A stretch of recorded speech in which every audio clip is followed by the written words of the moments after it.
Hi, welcome to Live with OAIB, a conversation where we discuss critical HR challenges that leaders are facing today.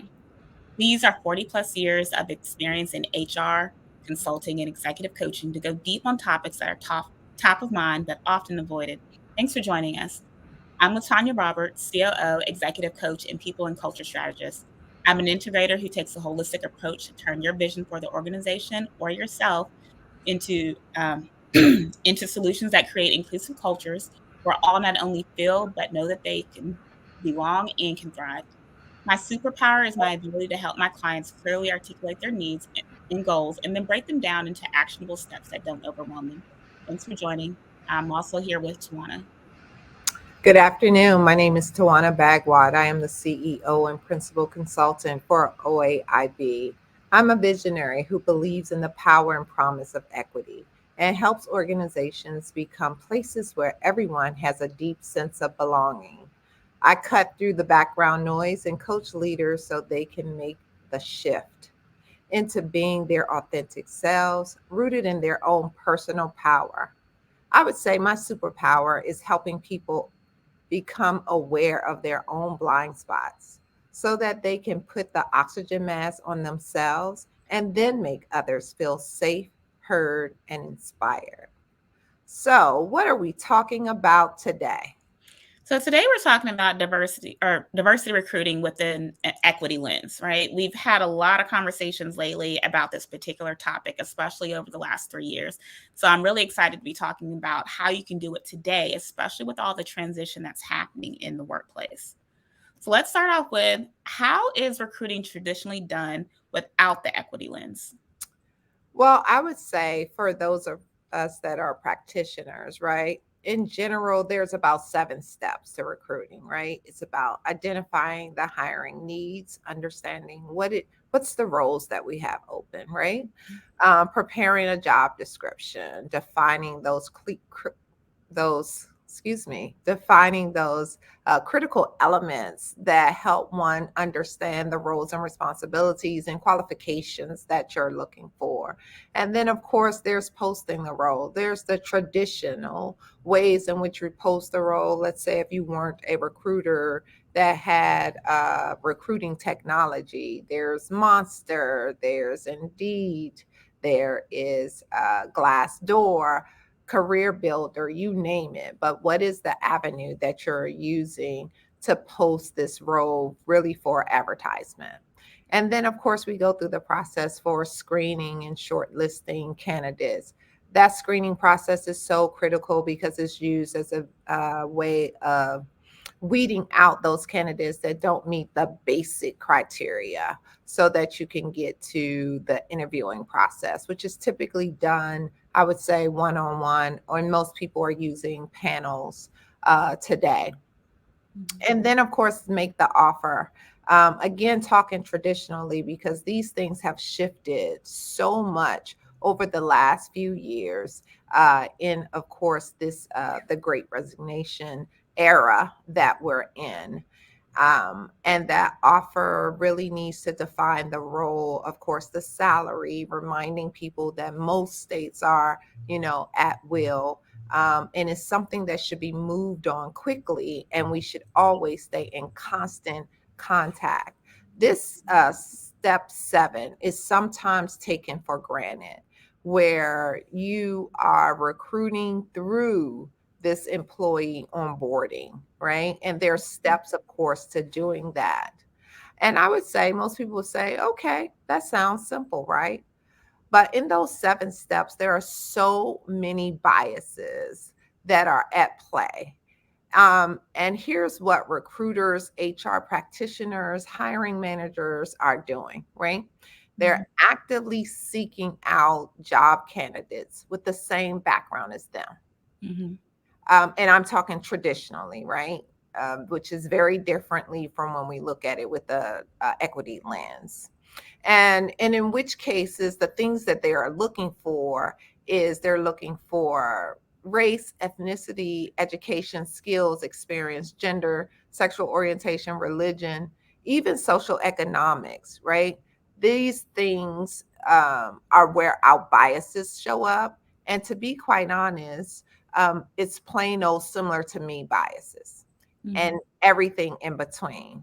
There's no real intentionality to ensure that diversity, equity, or inclusion for that matter is being considered in today's processes.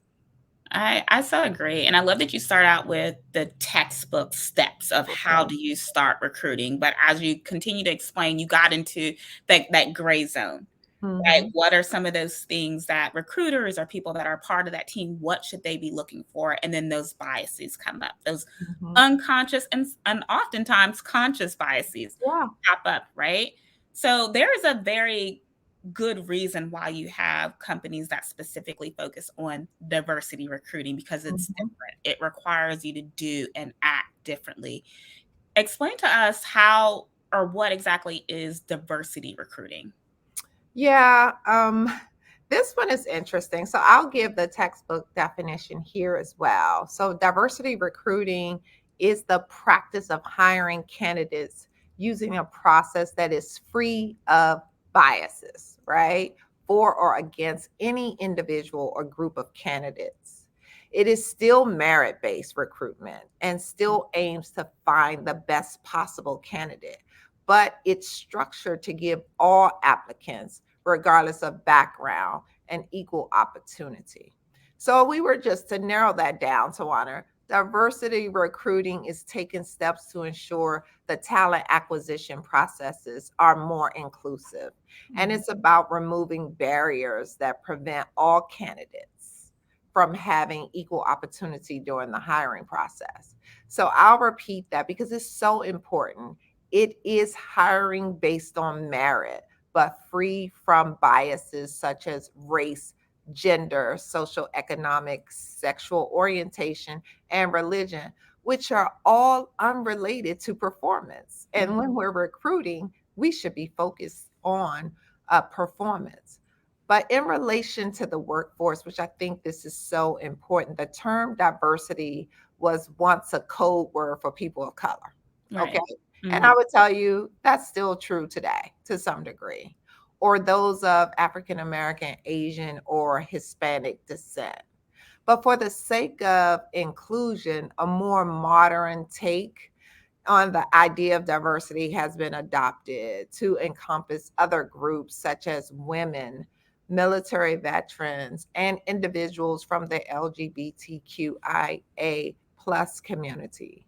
This change in definition is a reflection of the history surrounding diversity populations fighting underrepresentation in corporate and government leadership positions, because Mhm. that's where it really started, right? Also looking at large wage gaps and discrimination in the workplace. So I really want folks to take away the difference around traditional and diversity recruiting. It is based on merit, but it should be free from biases that Mhm. are unrelated to performance. Absolutely. And you mentioned just expanding on that definition when we're talking about diversity recruiting and bringing in certain marginalized groups, right? So I'll just add that also includes people with disabilities, Yeah, that includes seniors. yeah, Age discrimination goes on the front and the back end, right? So yeah. when you're looking at management positions, a lot of Mhm. times it's the 30 and unders or the 35 and unders that are typically not seen in those leadership positions, Yeah. right? As senior citizens or not even really seniors. Senior can start at 40. Now, I'm Mhm. about to be 40. By no means am I old. That's right. Being proud, so let's be Right. clear. Right. So when we talk about the practice of blind resumes, we remove things like the school that you went to, the year you graduated, even certain number of years in the workforce. You say 15 plus years or maybe 20 plus years, and we stop at that to prevent some of those biases popping up. You also mentioned that diversity recruiting removes some of those barriers to entry Mhm. into the workplace. So theoretically, it sounds like the right thing to do, right? Right and smart. Right and smart, right? Yeah, But so many organizations do not do this. So yeah, why aren't more organizations considering equity in their hiring process? yeah. That's a long list of whys that we've heard, right? But what we are hearing is that they consider it to be doing more, right? There's Mhm, more required of you. It's harder work, it's extra steps. They're like, and most people aren't trained on how to do it. And when I say do it, although recruiting and the steps for recruiting, as I explained earlier, seems very simple and, normal to those that are doing the work, there is a nuances that is required of everyone that's in that process to mhm, be so intentional and conscious. And that's why I feel that people are saying it's hard work, it's extra steps. We're not trained on how to. I would also say that lends itself to no one wants to take accountability of what they may find, right? If they go down this path, mhm, and they will find that there's lots of biases, and to be quite honest, they have been allowing discriminatory practices against people of color. mhm, But with all that said, most organizations have considered it, and they decided to outsource recruiting so that it can be managed for them, mhm, but the dominant culture still influences the process.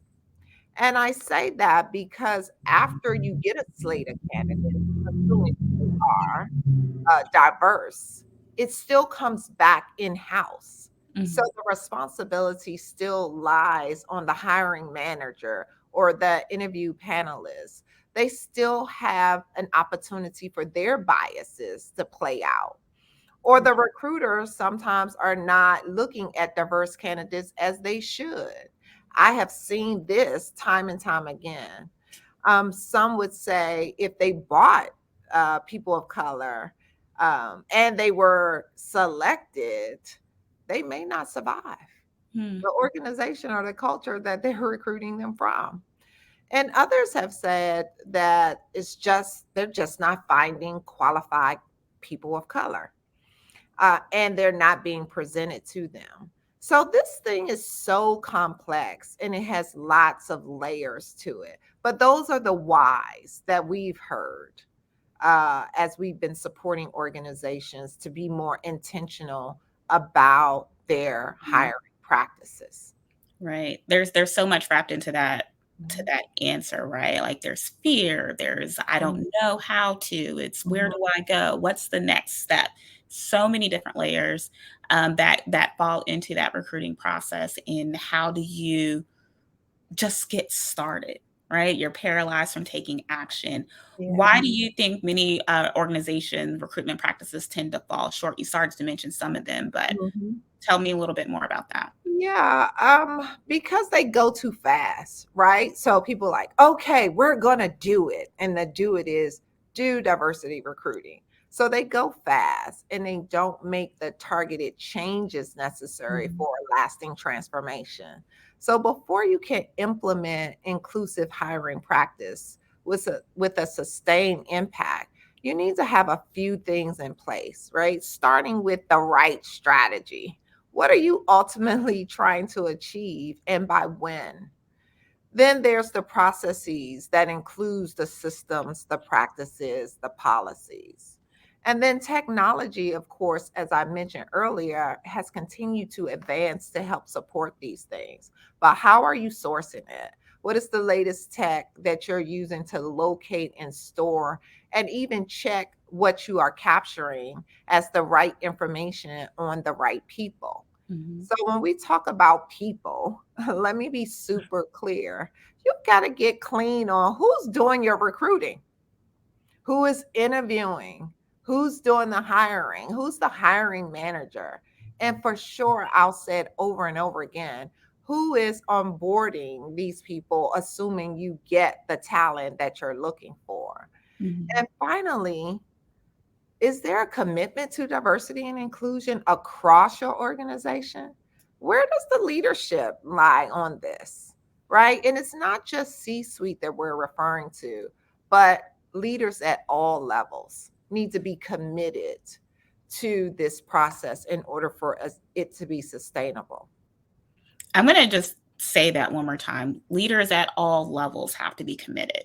And that's so important because you mentioned before that sometimes we're hearing from our clients, hey, once we get someone in, a person of color, they may not survive in this Mhm. environment, right? So it goes from when you're attracting and you're going through the process and they start to onboard, do they feel that sense of belonging? Do they feel that sense of welcoming? Like, I can actually thrive here. We know that most people are most engaged in that first 30 to 90 days. They're making a decision about whether they stay or go, just like you're assessing them of whether they stay or go. Absolutely. Are they a cultural fit? So it's something that has to be seen and felt across the organization, and it doesn't just stop with your hiring and recruiting team. Right. So important. Absolutely. So another thing that often comes up when we're talking about diversity recruiting is this argument that it's Mhm. unfair because it's reverse discrimination. Yeah. What do you say about that? I say a lot about this question. But I do start out by saying, this is about inclusive hiring practices, Mhm, eliminating biases so that true evaluation can be done based on merit and merit alone, right? Not all that other stuff that mm, I referred to where biases is able to creep in. And may the best candidate be selected, right? mhm, So I say it that way because you and I both know that roles get posted. People bring in diverse potential candidates, but they already have in mind who mhm, they want for the role. So the real concern is if there is truly a level playing field, we will see more people of color rise to the top if that's the case. And this will address the disparities that we know exist. But there is no reverse discrimination happening here. And mhm, I'm super clean on that when I engage in this conversation because for sure we are not promoting that organizations not select anyone of the dominant culture or white people so that you meet some target. It's not about that at all. No one, especially people of color, want to be selected because of their social cultural background, but yet because they have the experience, right?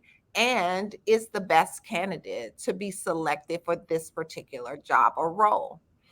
This is also truly about fixing a broken system that was designed and is rooted in white supremacy tenets. And we have so much data, right? And mhm, examples of why we know this system is broken. We've seen demographics across many sectors mhm. that show that this system is broken. Absolutely. And for those that like the data, I love the data. So I'll just give you all a few stats here on why it's so important for us to really be intentional about our efforts around diversity recruiting so that we don't keep getting the same results. All right. So we looked at a few studies here. Here's some things that we found in those studies. 76% of respondents more readily associate males with career and females with family. Mhm. 70% of respondents have an implicit preference for white people over Black people. And we know there's colorism out there. So even when you look at people of color, there's issues of discrimination and within that as well. One study of identical resumes, one with the man's name and one with the woman's name, found that 79% of applicants with the man's name versus 49% of those with the woman's name were worthy of hire. Resumes with white sounding names receive more calls for interviews than identical resumes with black sounding names or ethnic sounding names. Basically, those from the non dominant culture, right? So it's not always a black white thing, but it's the non dominant culture. And then without diverse leadership, women are 20% less likely than straight white men to win endorsement for their ideas. People of color are 24% less likely, and LGBTQ, those of that community, are 21% less likely. Mhm. So there's a lot that's going on, and that's sprinkled all throughout that Mhm. hiring recruiting process. So even if you do start with the blind resumes, you still have to hire, and at some point, you lay eyes on this person, and some of those biases may come up. Some of those visual biases, you start to notice things. What we've seen is a lot of people doing training specifically on recognizing those unconscious biases throughout the process. So they know not just how do you stay compliant with policy and law of I can't ask this certain question, but also what's the lens that I'm reviewing this candidate to? When we're looking at them, is it okay now that I know their name because I've been introduced? Did I get triggered? Is something popping up here? And so there's so many things that you can take into consideration as you go through those layers, and it's really important that you are being intentional and making sure that you're addressing some of those biases. And most likely, it's not possible for you to remove all of them, but you can certainly reduce them throughout that process. Now, I posted the other day about this article on the fact that so many DEI people are being let go. Right. And we're seeing that across the board. So many companies are slashing their DEI budget. And it's not just the new DEI director that they hired, but the budget for the entire department or their programs in general. Do you think that this is because we made enough progress in making organizations diverse? Or what's really going on here? I'm convinced that you asked me that question because you wanted me to get really excited. I did. And then I saw the article and I was like, oh, we're covering this on. Right. I love that. So I would say no. Emphatically, no. We have not made enough progress in DEI. We have not even scratched the surface. Mm-hmm. There are real reasons why companies are pulling back on their budgets for this work, right? And that is not for me to judge or say. What I will challenge them all to think about is how committed to this work were you at the beginning of this increase of interest, let me say, after the murder of George Floyd. Also, I need for them to not forget the issues, the opportunities, and problems that were uncovered when they had an interest and funding, right? Mm-hmm. So have they not gone away at all? They have not left. We're just starting to put systems or processes in place because there was a period in time where it required some digestion around, I can't believe that we're here. And now what do we do? And so now that people have gotten clean on this is real, this is some things that we need to do.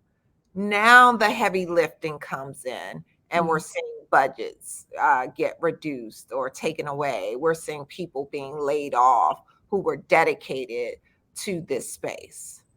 But I will ask you, so what is your plan to address the known issues with intention and commitment? Mm-hmm. I also believe that should many more organizations decide to reduce their budgets and support in this area, that they're not quite prepared for the potential backlash that will come from their decision, because there will be one for sure, because you cannot unring a bell.